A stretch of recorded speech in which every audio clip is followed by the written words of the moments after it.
Papadiuji, Shinuyatu, Yanachi, Chisi Dinuga Yudi y Yaludi Yaza. Chigusulunu. Hola a todos, ¿cómo están? El día de hoy vamos a aprender 5 palabras nuevas en zapoteco con sus respectivos ejemplos. Comencemos.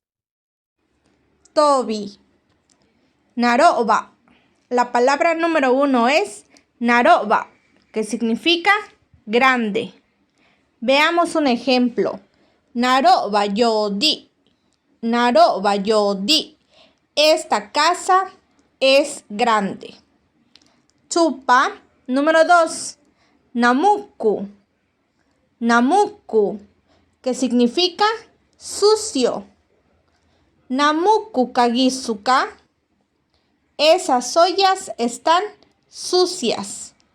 Namuku kagisuka. Chonna. Número 3. Nayosho. Nayosho, viejo. Nayosho yodi. Nayosho yodi. Esta casa es vieja. Tapa. Número 4. Nakubi. Nuevo. Nakubi. Nuevo. Nakubi bangudi. Esta silla es nueva. Nakubi bangudi.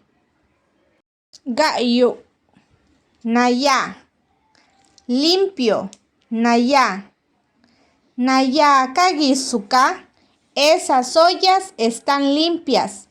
Naya kagisuka. Gracias por escuchar y ver este video.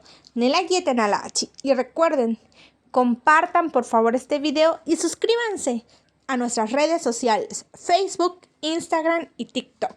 Compartan, comenten y regálenlos un like.